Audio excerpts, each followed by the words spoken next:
This chapter is split into three major parts. Hannah's powerful song of praise, a contrast between Samuel's growth and Eli's corrupt sons, and a prophetic warning to Eli's house. Okay?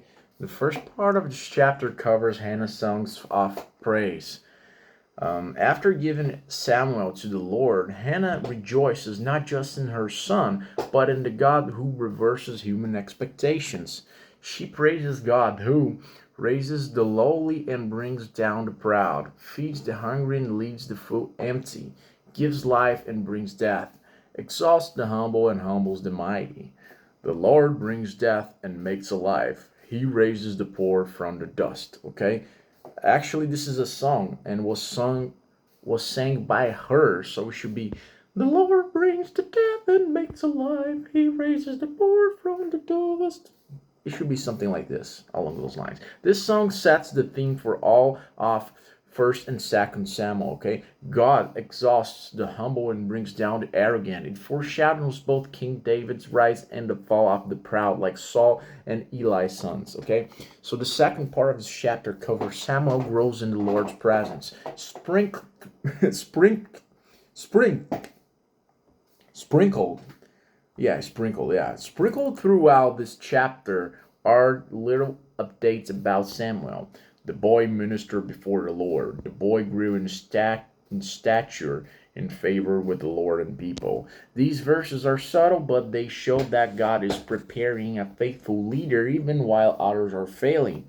Okay, let's jump to the third part of the chapter. Eli's wicked sons. In contrast to Samuel, Eli's sons, Hophni and Phinehas, are called scoundrels who had no regard for the Lord. Okay, their sins include stealing the best parts of the sacrifices, which were God's portion, sleeping with women serving at the tabernacle, disrespecting worship, and turning God's house into a place of corruption. Okay, these were priests, yet they treated holy things with contempt, abusing power for pleasure.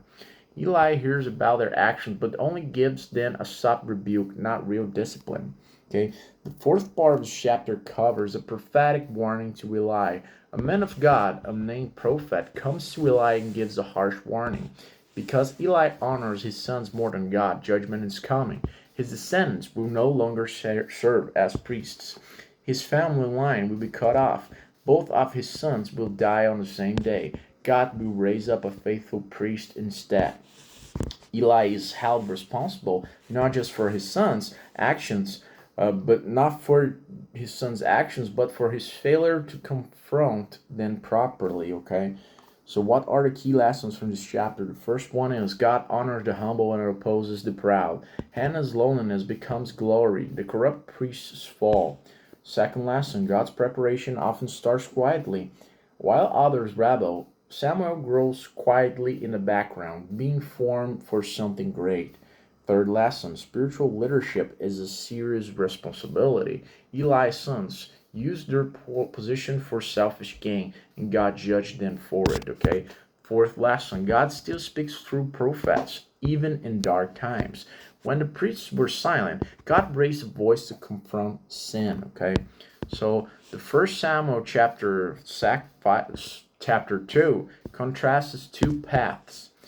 Hannah's joy and Samuel's growth.